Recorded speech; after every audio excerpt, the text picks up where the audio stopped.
They're in. Hi, everybody. Welcome Hi, to our third webinar. Uh, my name is Timothy Lent. I work for New Visions for Public Schools. and I'm Camila Rashid. I also work for New Visions for Public Schools. We're really excited to have you guys today. Yeah, we both work on the Global History Project. We've been working on it together for 5 years. And today's webinar is about our Enduring Issues essay resources. With a little spin on it, we're going to be talking a little bit about remote learning and just a few general rules, some things that we're going to be creating in the future, and a few things for enduring issues resources related to remote learning. So let's get going. Oh, before I say that, you'll find the presentation link is on all these slides on the bottom left-hand corner. I'm also going to put it into the chat, so there's a link to the webinar presentation, and we are going to do attendance a little different than we did the last couple of times. Last few times, you just put your name and your school in the chat. This time, we would like you to actually fill out this form that I just put into the chat, and that's linked in the bottom of the presentation. New Visions wants to just get a little more information about how these are going and wants to use that as attendance. So if you just put your name in the chat, that's not going to be enough this time. You got to fill out that form. Okay? Camila. Wonderful. So thank you so much again. You guys will see that there is a chat option, and the chat option allows for you guys to do what you're already doing, which is to chat with us at different points during the presentation. I think most of you guys are muted right now, and that's just giving us an opportunity to make sure we're not talking over one another. So if something comes up, either myself or Timothy will be looking at the chat box and be responding in the chat box or verbally. So yeah, make sure you guys fill out the form that Tim has sent out. And thanks to everyone who's already said hello in the chat. Yeah. Hi.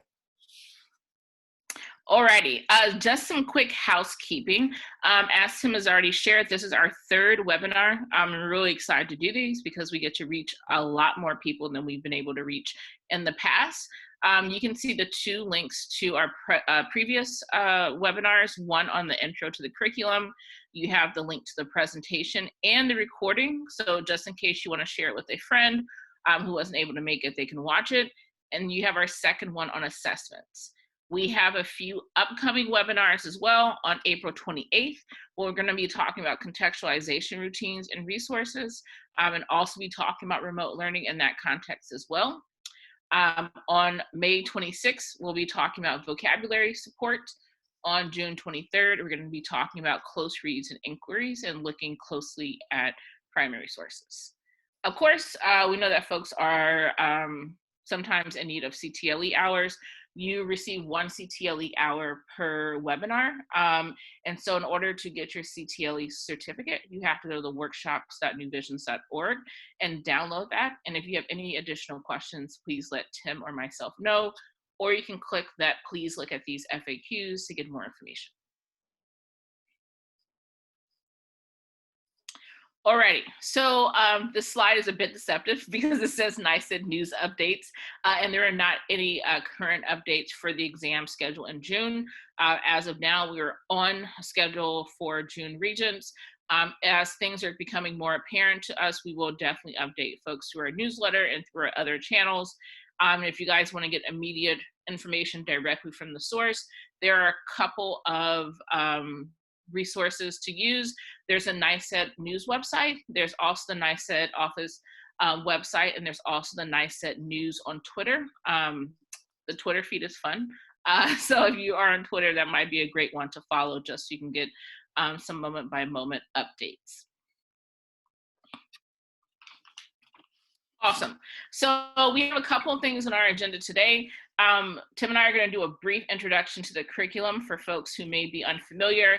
We're going to talk about enduring issues in our assessments, a routine that we've developed and how we are thinking about adaptation for remote learning, some writing resources and tools for feedback, modification, and then just a browsing of the website to make sure folks know where every thing is. Before we go into this, there's been a couple of questions coming in from the chat. I see someone can't access the form. We'll get on that and figure out how to fix that up. Let me just pull up the chat real quick.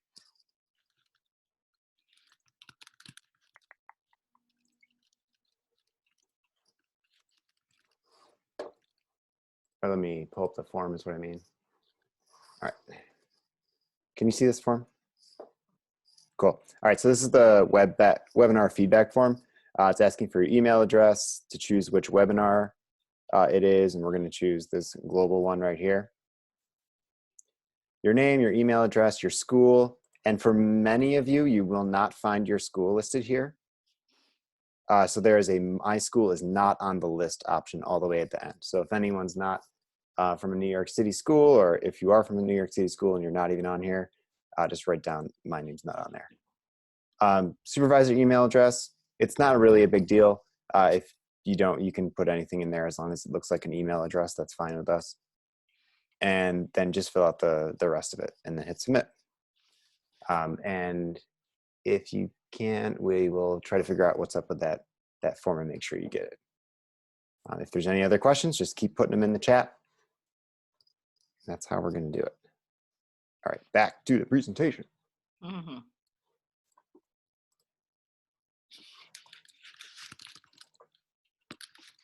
All right, before we get into Enduring Issues resources, just a few things about New Visions in general.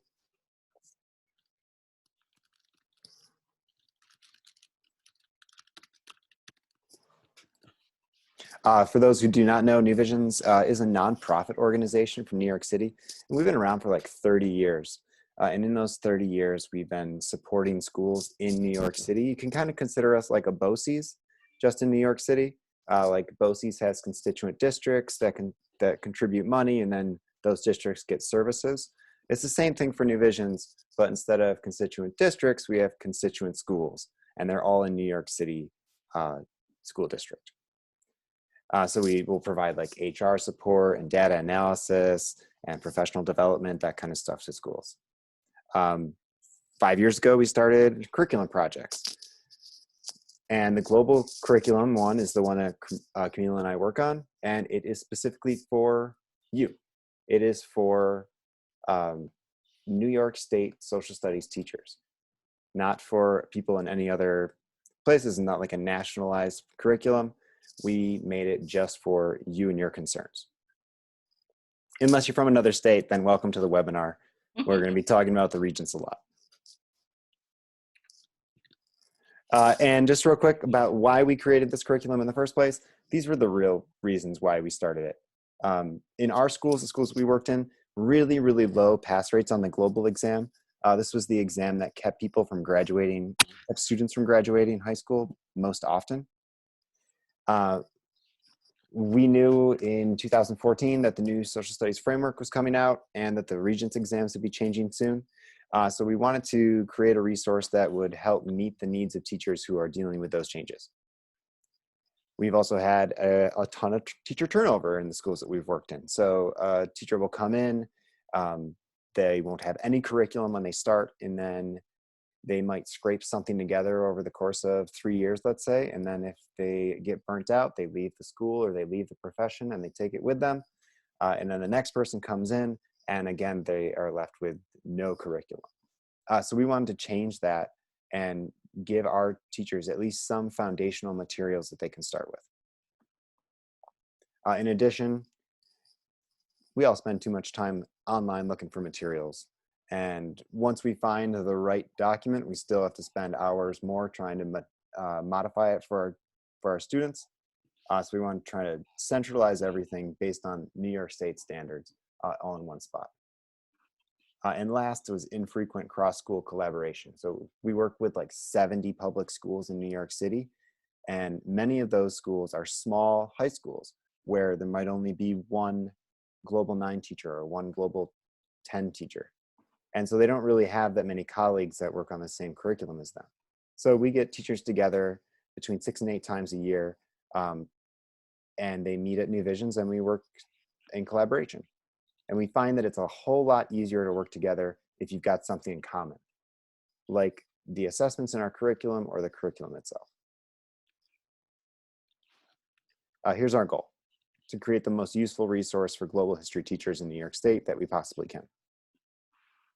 And so we do that by trying to put it all together in a cohesive curriculum.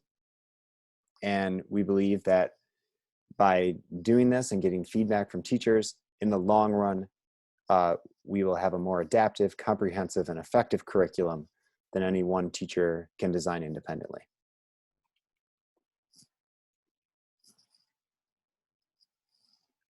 Here's our theory of change. Basically, we think that if teachers use a common scope and sequence, if we use formative assessment strategies throughout the year, if we participate in communities of practice and collaborate with other teachers, and if we use technology efficiently, that then teacher practice and student achievement will improve. That's what we're hoping.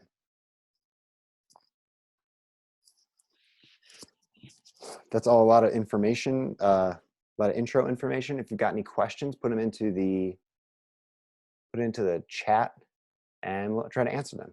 Or Camila, is anything coming up? Nothing is coming up, just questions right now on certificates, which I answered. But we'll take like 1 minute here just to pause for wait time to see if anything pops up. Cool, thank you.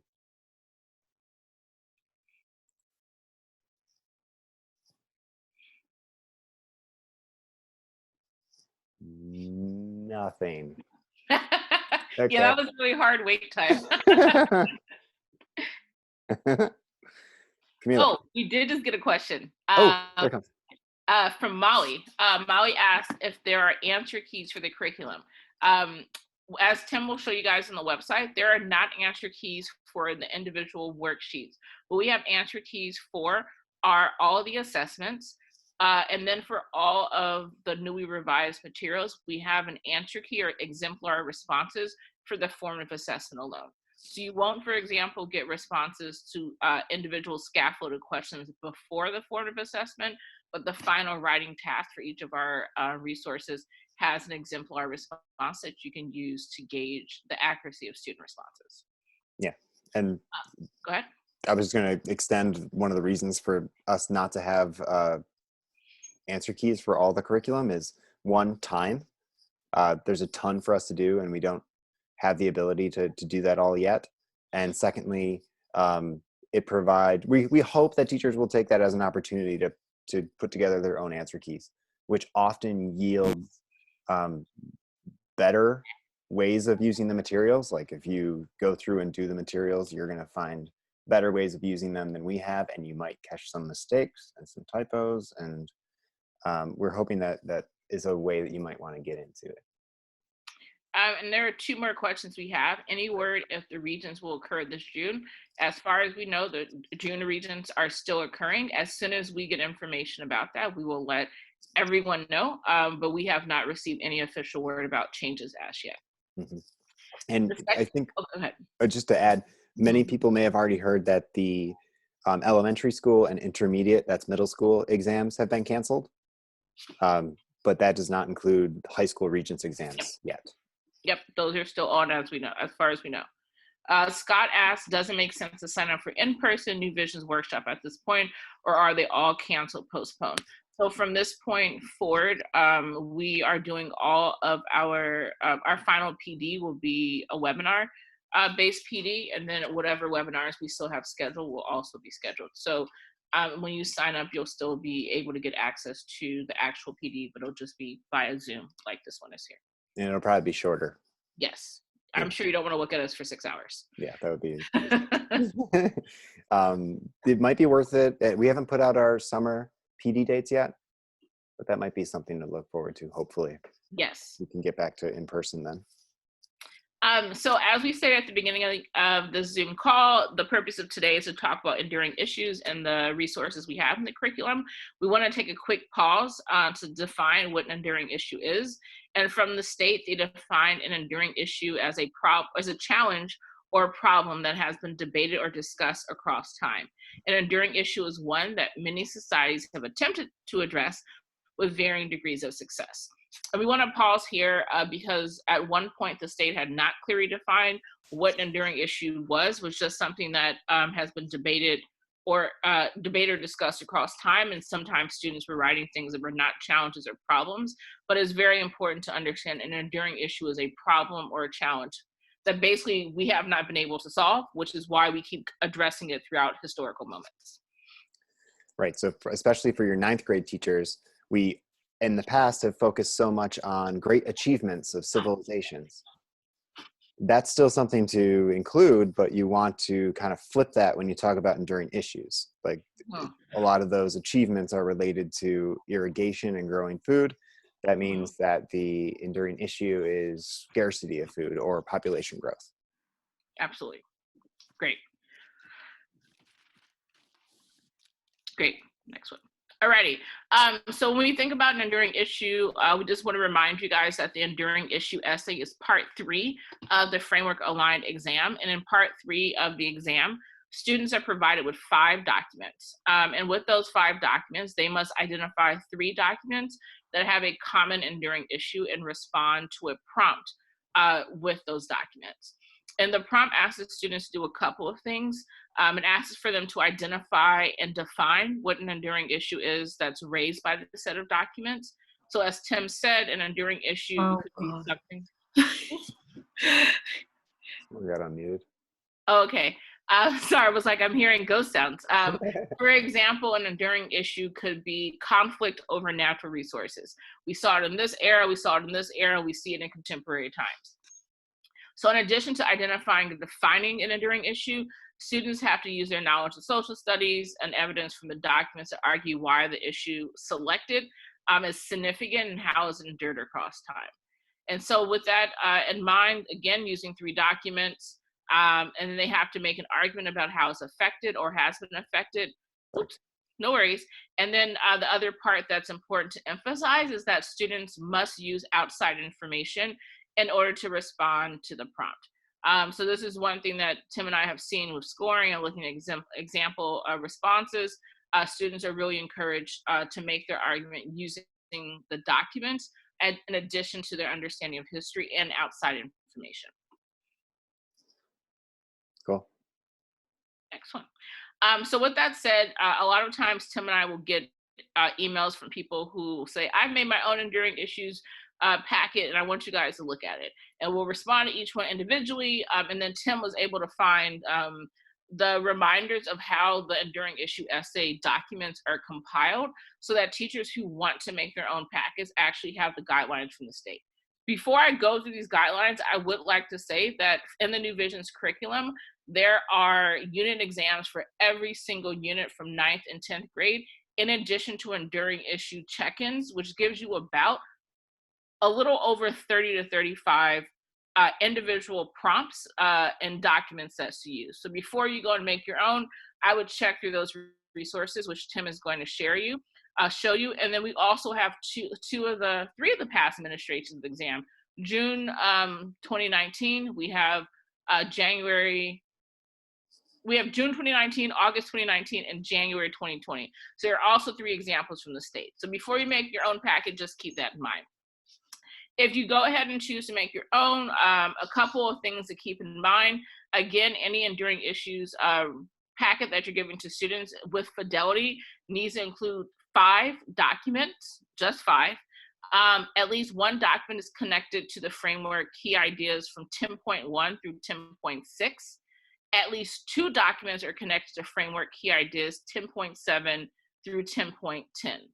At least 1 document is a visual, so a cartoon, map, photograph, chart, timeline, or graph. And students must be able to identify more than 1 enduring issue within each document. So it can't be so obvious that you can only identify 1 enduring issue. There must be options. There must be an inclusion of common enduring issues we found across the document set, and each document has to have the availability of potential outside information. So it has to be enough so that a student could actually say, oh, I know about World War II. Here's a bunch of outside information that I can add to that. I'm just going to pause here because I'm seeing a couple of questions here. For instance, 3 documents are talking about how religion helped their respective societies. So they're talking about the ninth grade materials. So we want to steer students away from, we don't, it's not that we don't care about the positive things that are happening in history. We love positive things. At this moment right now, we want even more positive things. But for the intent of the exam, the goal is to get students to look at problems that society has been able to respond to.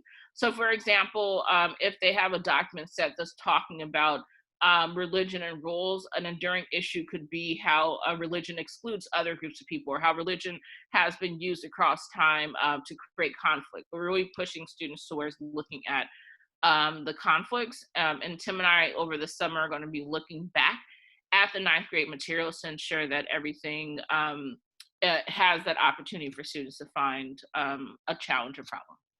Yeah, when we first we built the curriculum with whatever information we had from the state at the time. And when we first wrote all of our enduring issues resources for ninth grade, they had not yet identified an enduring issue as a challenge or a problem. Yep. They just said it was something that repeats. So we tried to go back and revise a bunch of that stuff to make sure that there are issues. But I think it's worth looking at again. And I just want to add on to what Camila is saying about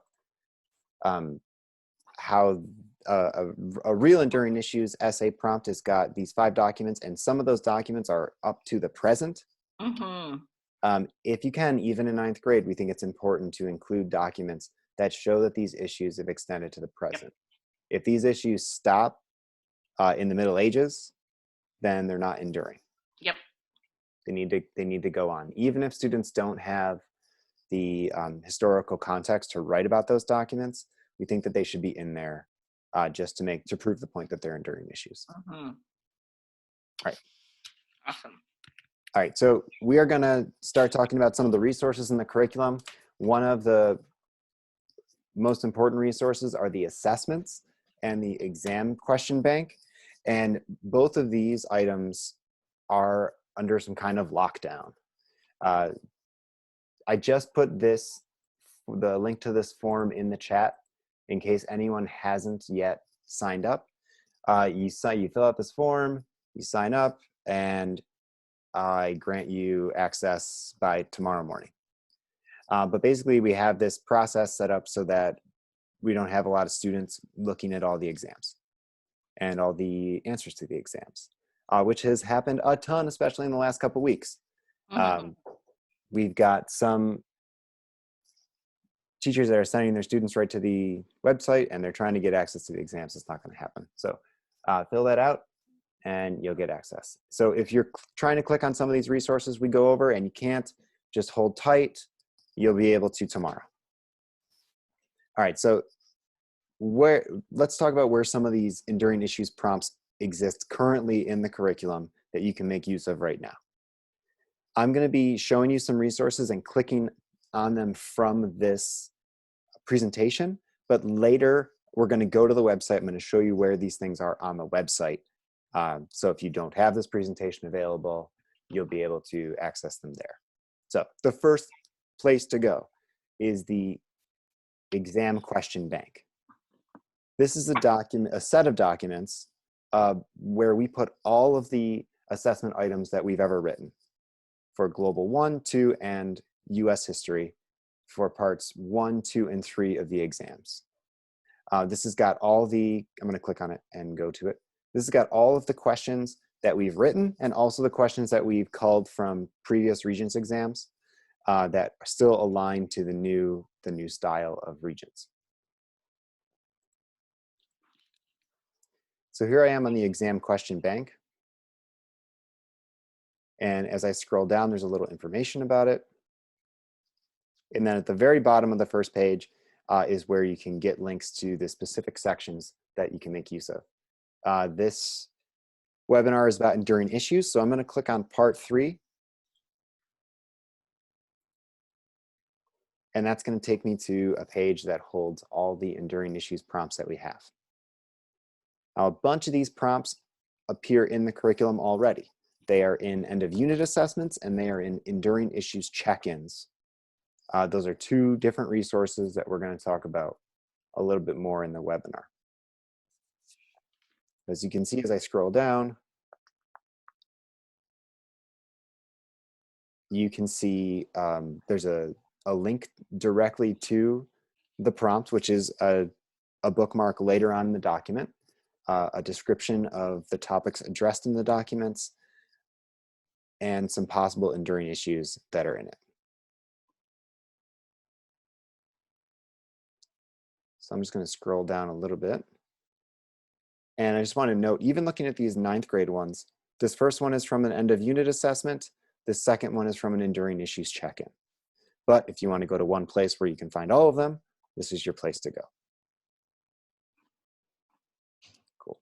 And you can see here, just bringing back the questions that came earlier about 9th grade and positive issues or positive trends. We've made some changes here. Like you can see this enduring issues check-in from 9.3. It used to be just about interconnectedness and trade. Pretty positive thing.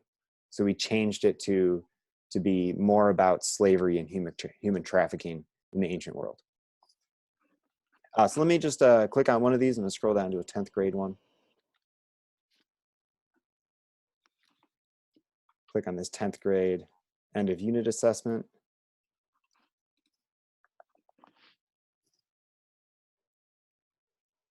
All right, and that takes me down to one from 10.4. And as I scroll down, you can see the prompt, and then you can see all the documents that are there.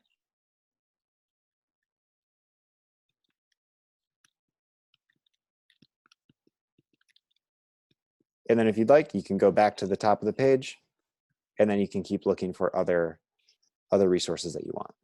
So exam question bank, that's resource number 1. That's where you can find a ton of enduring issues prompts that we've written or that have been in previous Regents exams.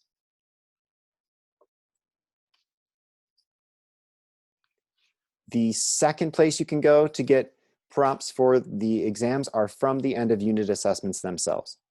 So at the end of every single unit, there is an assessment. It's a cumulative assessment.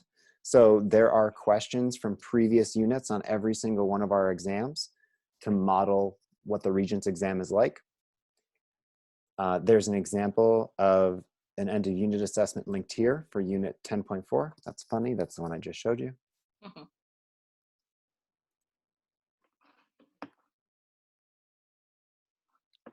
These are also locked down, so if you didn't have access to that assessment bank, you won't have access to this one yet either.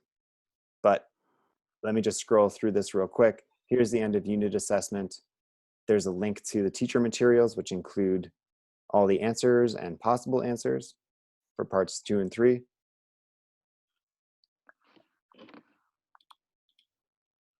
And as I scroll down here, you can tell there are stimulus-based multiple choice questions.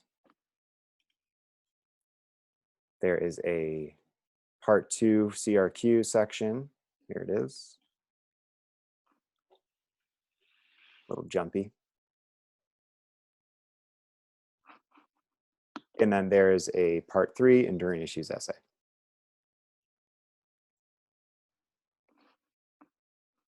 And there it is.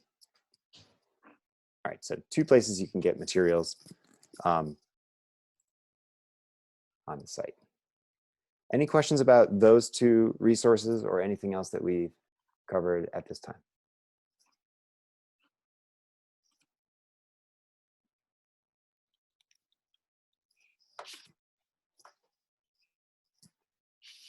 Three, 2, 1. Okay.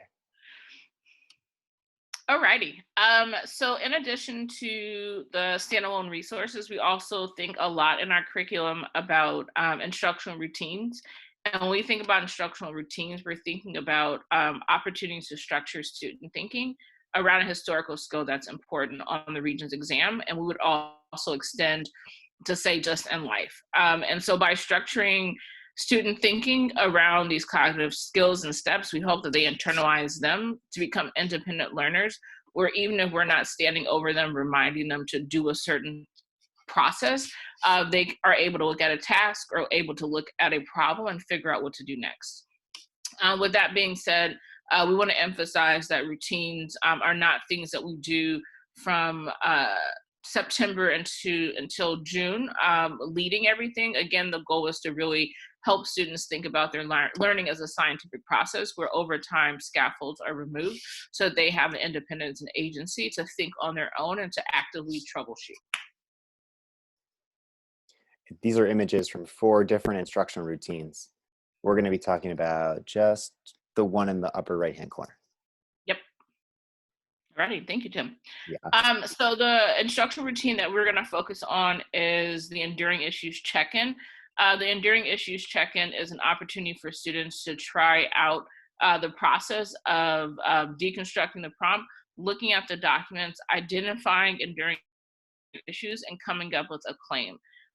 So we're going to actually, if Tim, if you can, yeah, perfect. If you can click just the worksheet first, Okay. that'd be amazing.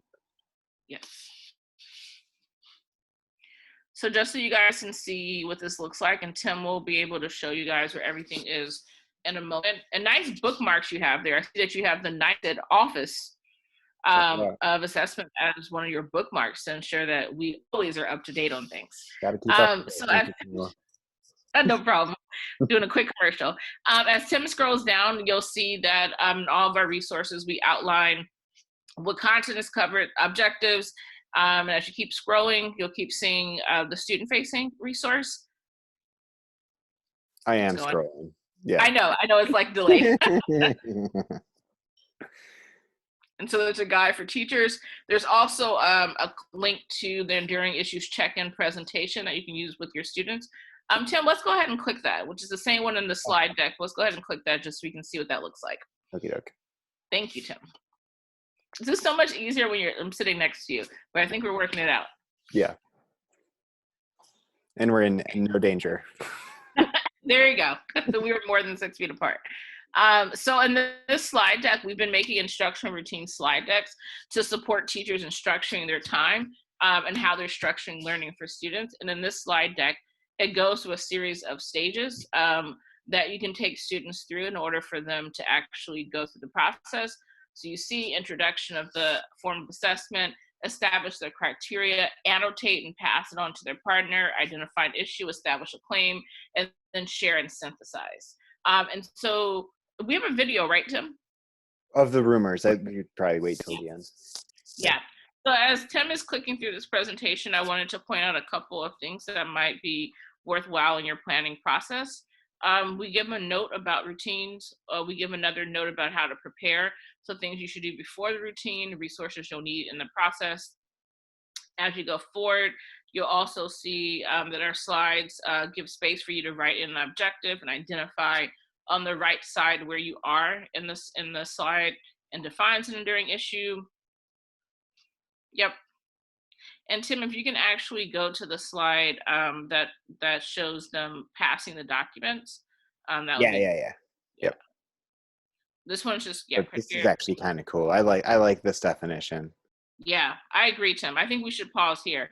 So one of the things, in addition to the state having its standards and criteria for what counts as an enduring issue document set, there's also a set of criteria for what counts as an enduring issue. And this is a checklist that students should basically internalize. So there are 4 characteristics. First, it has to be a challenge or a problem, so something that keeps existing over time.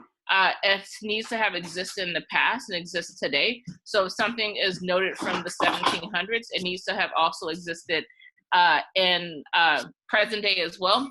It's affected a lot of people. And if given 5 documents, you can find evidence of it in at least 3 documents. Yeah, so that last criteria only relates to document activities. Mm-hmm. But like these first 3, if you were just to be reviewing a topic and you ask students to identify an enduring issue related to it, they could use these 3 to check to make sure that that is in fact an enduring issue. Mm-hmm. So in this routine, we ask for students to work together because we know that collaborative learning really supports just their cognitive development. So they break into groups for the enduring issue activity, and they are going to be annotating each of the documents they receive. We have gone through different processes for simplifying what we're asking students to do, but the main thing we're asking students to do is to read the document, and as they're reading, identifying any problems or challenges they see.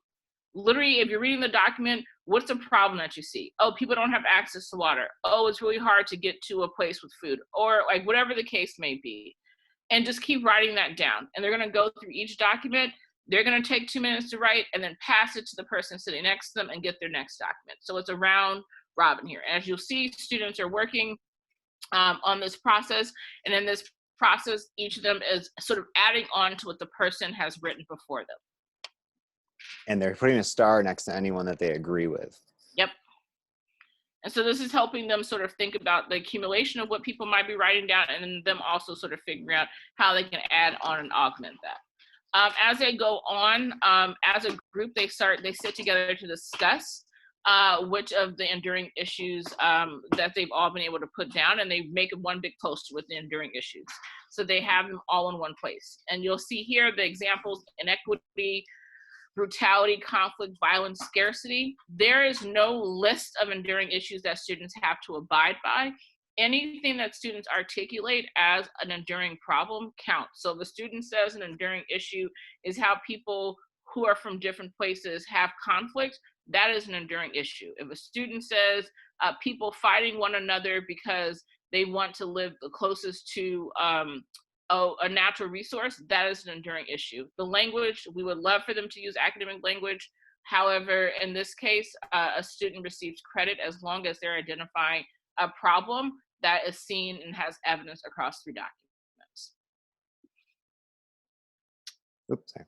No worries. And then as they get together, they are also trying to figure out how they're putting this together in a statement, which we're thinking about as a claim plus examples, that articulates their understanding of the enduring issue and shows that they're ready to start writing this.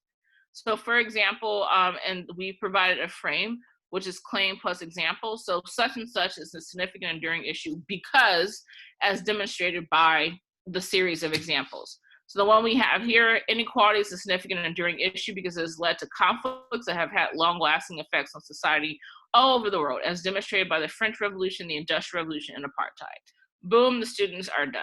And the goal, again, is to really start to flex their muscles and push them towards writing, and not just getting them to write a claim plus examples, and not just having them write a poster, but getting them to a stage of writing that they can actually transition into a formal essay. And we're asking students in this step to write it on a piece of paper or a Post-it note or something like that. Yep. And so this is the Rumors activity. We've used Rumors a lot in our PD. We love Rumors. And Rumors is just a routine that gets students and humans to stand up and share their points of view in a more equitable way, and in such a way where they're getting up, moving around with a Post-it. So in Rumors, everyone has a Post-it. You walk up to a person. Hi, my name is Tim. Hi, my name is Camila. You read what's on your Post-it, and then you trade with that person, and that person goes to find someone else to share it with. And so through that process, a student gets to hear tons of different theses and claims about enduring issues. They get to talk to a lot of people, and Tim's going to show you an example right now. Here's what it looks like when adults do it. Yes. Do you think this is going to work? I think so. Yeah, I have faith. It does. There you go. We're good.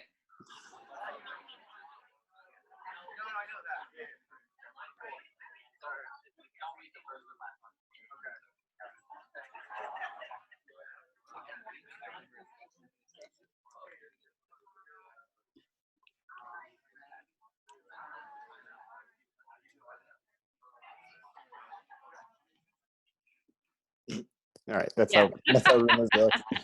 Yeah. We really like Rumors because I think it's a good way to get kids talking also who don't like to talk, obviously in a lower stakes situation where they're not talking to a whole group but just to one person. Yeah.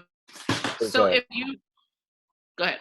There's a cool extension activity to that, where if you wanted to, after the students have exchanged rumors for like 2 minutes, 3 minutes, you can then categorize those rumors. And in this case, it works really well with enduring issues, because you can say, hey, what's the enduring issue you ended up with? And the kid goes, scarcity of water.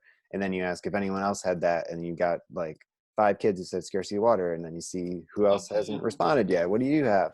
And then it's a way to just like get a real quick assessment of how many different enduring issues there are, and also reinforces the idea that there isn't just one answer to this Yep. question.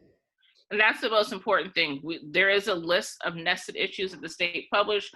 We simplified that list with like maybe 9 things. They should not stick to the list.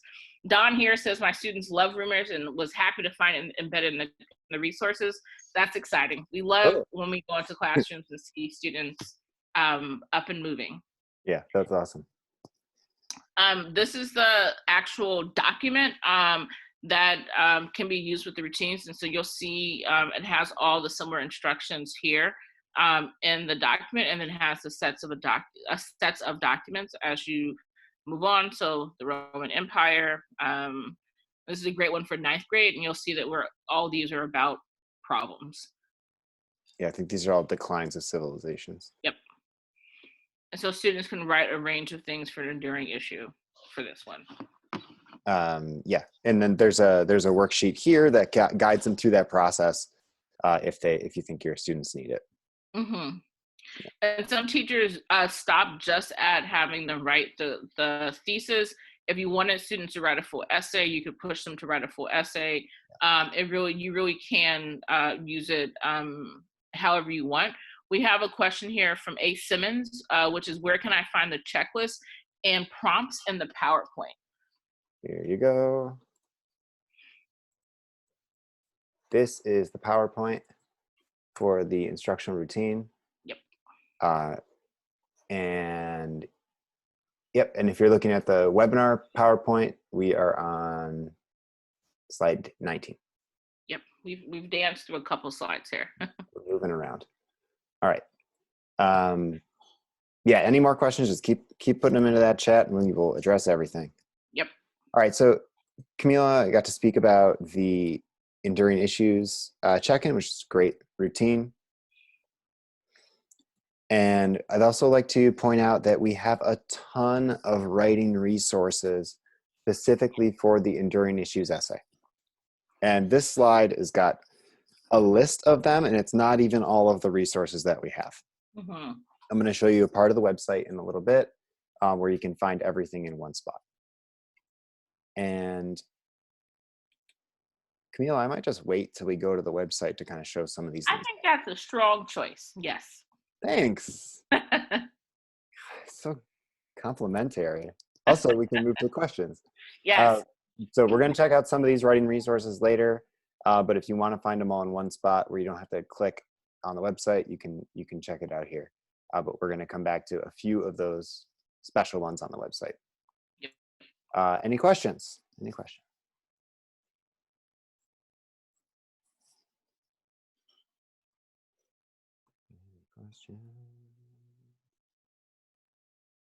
Cool. All right. So if you do have a question, you can add it in. Camila, I think this is yours, actually. Yes. Let's go. I did it. Can you press the slide? Yeah, I did. This is the new one. It's got like the questions that they are answering. Oh, I'm sorry. I'm sorry, guys. It was exactly the same, and I didn't notice the questions. So we wanted to take a moment here to share, because as I'm sure all of us are in the situation where we're doing remote learning, and so many of the great things that we do when we're with students and when students are with one another are a bit more difficult to implement. And so Tim and I were interested in hearing from you guys about what you've been doing so far to meet student needs through remote learning, what's been working, what has been working, and what questions you guys have. So we're just going to ask for folks to put their responses in the chat box, and then Tim and I will pull them out and pull them up. So yeah, just go ahead and chat, and we'll just talk about them as we see them.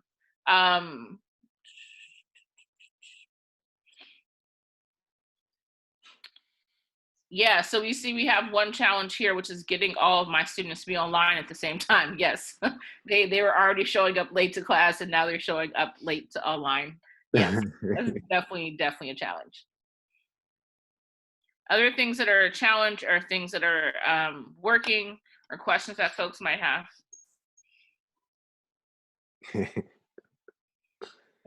So we hear from, so getting kids to complete the assignments.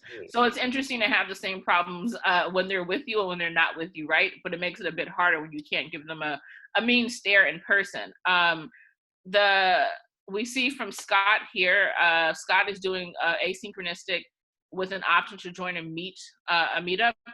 Yeah, we've been hearing from schools that they've been giving assignments um, through Google Classroom, and then they have like office hours where students can show up to ask questions, or they're leading something for 10 minutes before Ooh, students are being released. yikes. Um, Using different Google platforms. Classroom's been working. Um, a district is technologically challenged. Yeah, I don't have any best practices for like not having devices, except to say that if we have students on phones trying to put things possibly in Google Forms so that students can complete them from Google Forms, or having some type of group text where students can be text assignments. Um, Yeah, the need for yeah, materials for Ls and also students yep, with disabilities is huge right now. Like yeah, it seems like everyone's just scrambling to get anything out the door into students and coping with students' needs when, especially when they're used to having one-on-one or yep, a special yeah. class for uh, English language learning is that's really tough. Yeah, I see this note from teachers, different teachers using different platforms. Yeah, that's very, very frustrating because because we're one thing that Elizabeth, who does a lot of our tech support in the curriculum department, said is that students are not only learning new content, but they're also learning a new learning environment. So having students not have to learn 3 or 4 different platforms is really essential. So if everyone can get on the same page, that would be great. Um, we have, let's see. Hmm. Nice. Yeah, it sounds like there's a mix of people doing synchronous and asynchronous. Yeah, I imagine asynchronous has got to work better right now. yeah, Yeah, only day two for some people. Yep. yeah. Oh yeah, translate function is great, Mm-hmm.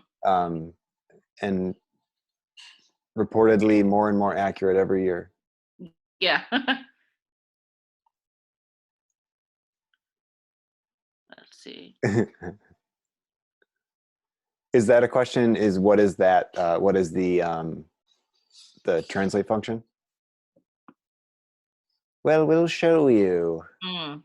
Oh, that's cool. Scott is saying that they pin their live session to the assignment so students can access later. One thing we've been hearing, and this is only from one school that I've been working with, is that some of the students are feeling overwhelmed by having like a bell schedule where they go from Zoom call to Zoom call to Zoom call to Zoom call.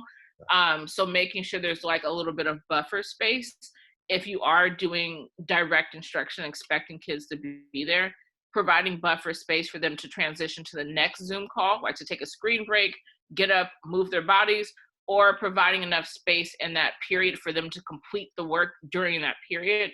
Because you're right, many students are not going to spend another hour after they look at you for an hour to do something else. So trying to figure out how we're using the time that they're in front of us. Cool. All right.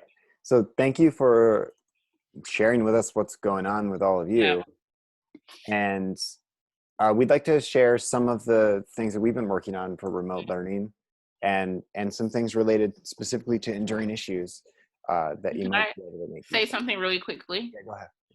I'm noticing here from Mary Lynn, she said that she's a mom and of a high school student and also a teacher. Last week, it seemed like all teachers were assigning packets due on the same day. I know everyone is doing a lot right now, and I can't even imagine what you guys are dealing with. One thing I would suggest is, as a school, if possible, having some type of central calendar so that everyone knows when they're assigning big things to students to ensure that students are not feeling overwhelmed and shutting down. We have concerns about making sure that students stay engaged and that those students who are in our classes return in September. So whatever we can do to make sure that it's clear to them that we are mindful of what it means to learn in a different context, I think the better. Go ahead. Sorry, Tim. It's okay. That's okay. Yeah, yeah. On the presentation, we've got a few do's and don'ts that we have um, thought about over the last couple of weeks, Mhm. and want to stress a few of them. First, if you're using our curriculum for remote learning, do not send students directly to our website. Uh, our website is not a learning management platform. Like it's not Google Classroom, it's not Schoology, it's not Nearpod, it's not whatever you're using. This is a place where teachers can come to get materials. And so what we've seen is a lot of students going to the site and leaving like their answers in our comment boxes. Um, some of them quite Oh, angrily. I think I mentioned earlier that a lot of students are requesting access to all of the assessments. They're not going to get it. Um, so please don't send your students to our website. Do, on the other hand, use the content from our site to put on the learning platform that you're using. So if you're using Classroom or Schoology or Nearpod or something else, great. And even if you're not using those, like let's say your district or your school is not that technologically savvy, they didn't pick this all up that quickly, like you can use our materials to send to students via email, or if they're doing packets and they're picking up packets, you can use the materials for that. But please don't send them to the site. yep. Second, do not uh, is something that no one should know. No one should know this unless we let you know about it. Do not use this Google Share button that appears on our site. When you go to our site and you click on a resource, you get this little white box that opens up and it says this purple box that says open resource. That's the one you should use. And then there's this share to Google Classroom. That's the one you should not use. And it seems to not make any sense. It seems counterintuitive that you should, you're using Google Classroom, you should probably click on that button. But the problem is that we have teacher facing materials in each of these resources, and some of the answers are in them as well. So if you share them directly with Google Classroom, kids are going to get the first couple of pages that are full of standards information, and that's not going to be worthwhile to them. Instead of doing that, you should make a copy of the resource so that it's your own, and then share that with students through Google Classroom instead of going directly with that button. So those are the general rules. Let's talk about a few things that we've got that might be helpful. New Visions is a really cool site that we just appeared in the last week, and it's remote.newvisions.org. This is the site where we are collecting, I'm going to go to it, where we are collecting our resources for remote teaching and learning. I just put it into the chat, which is why I can't speak and copy and paste at the same time. So this site, even though it says New Visions, if you are not a New Vision school, you can go ahead and use this site. That's fine. Use it for whatever you want. Share it with people if you find it useful. There's a few things I want to highlight on here. I'm watching the time too, Camila. We're going to zoom through. This is recorded so you can watch it later. So on this site, there is a support calendar. This is really cool. We have a very talented and knowledgeable person on staff named Ellie Shattuck, and she knows everything about remote learning and using technology. And you can actually enter a Google Hangout with her and ask her questions. So she's got a calendar here. So if you want some help with Google Classroom or something like that, you can actually ask her questions. She's great. Yeah, she's great. Oh yeah, Cami extension, nice. Also, I wanted to point out that there's this educational technology section here. If you are, let's say, using G Suite, Google Classroom, this would be a great place to go to find some already pared down resources to help you with that process. I was on this earlier today, checking out these Google Classroom links, and there are some really helpful things like how to set up your Google Classroom, what your first day with Google Classroom is going to be like, simple tutorials on how to use the materials. In addition, there are some curricular resources here, which I'm not going to click on, but they are also there. So check that stuff out. Very helpful. We've also we put a couple of videos together um, just specifically for the New Vision's social studies materials. If you don't know how to make a copy of a resource and make it editable so you can send it to students, there's a video for that. There's a video on how to edit our materials, which I know can be complicated sometimes with all the formatting.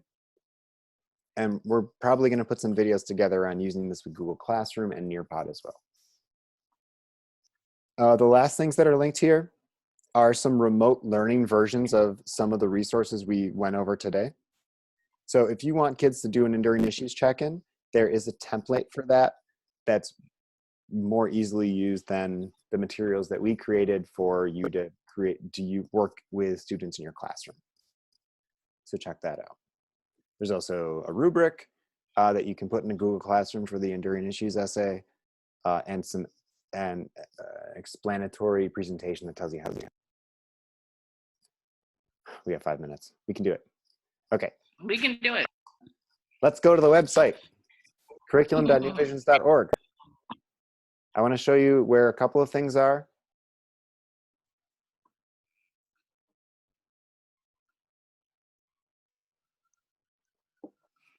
You'll notice that there is a pop-up on our website right now, and it pops up every time you go to a new page. That won't happen for forever. It's just the beginning of this remote experience. All right, so I'm going to click on social studies.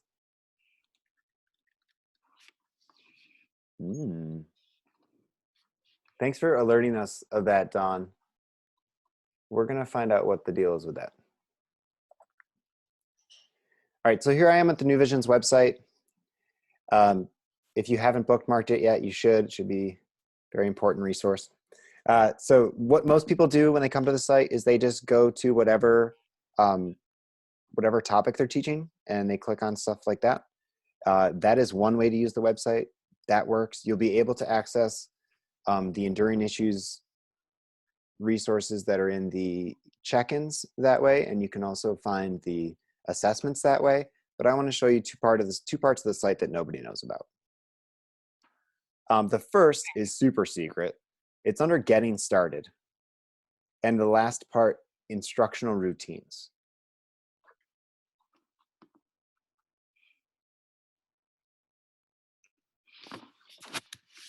There's our pop-up. Hi. All right, so under Instructional Routines, we have a bunch of cool resources that not a lot of people have seen. We have instructional routines for contextualization and sourcing, cause and effect, and then Enduring Issues check-in. So here's where you'll find the presentation that Camila walked you through, the template that we showed you, and some more resources, including how to write an Enduring Issues essay thesis, and a link to all of the check-ins that we currently have. You can find them all there. So that is, again, under Getting Started, Instructional Routines. That's where you'll find Enduring Issues check-ins. The second part of the site is under Regents Readiness.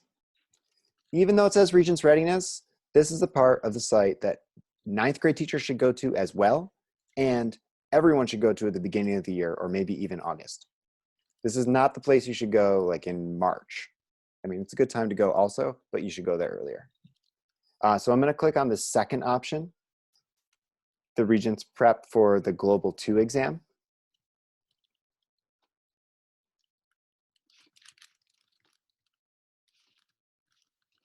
And this has got a ton of resources, a ton of information here. Hi, pop-up. And I'm just going to scroll down through some of these to get to, there's the exam question bank. Exam question bank, remember everyone's favorite resource? That's the one, that's where you can find it, Regents Readiness. The next part I want to show you though is down here, resources for part 3, Enduring Issues essay. So this is where you'll find all of the writing resources that we have. I want to highlight 2. Here's the essay outline and grading checklist. I think we're going to go to 5:35. Yep. 5:35, everybody. If you have to leave earlier, that's fine. Don't Make sure you forget, fill out the form. yeah, don't Sorry, go forget to ahead. fill out this form for attendance. If you don't fill this form out, we can't give you CTLE credits. So fill out that form. Thank you. All right, so this first resource I wanted to show you is our outline and checklist. We thought, why not combine the outline and the grading tool?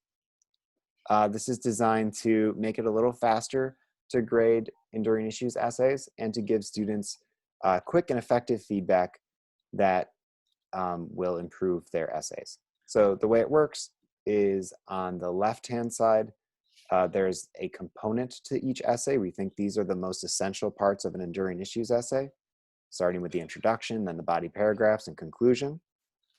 There's a description of what that component looks like, and then there is the little checkbox. So if I were working with students, I would look through their essays, and if I saw that they had that component, I would give it a check.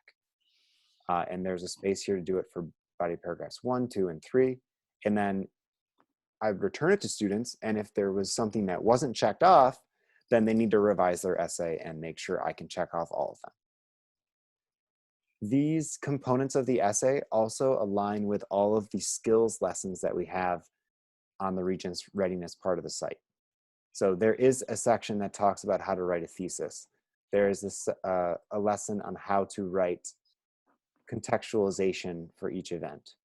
There's a section on how to talk about continuity and change in writing. So check those out. That's the checklist. I want to go back here real quick and show you one other thing and give a little warning. There's a bunch of cool stuff. These essay writing tips are real clear and concise way to tell students how to write this essay. There's a really fun thing where kids are introduced to a character named Randy the Reader who assesses their essays. But I want to show you this one. It's called the Enduring Issues List and How to Identify an Enduring Issue, just to dispel a few misconceptions.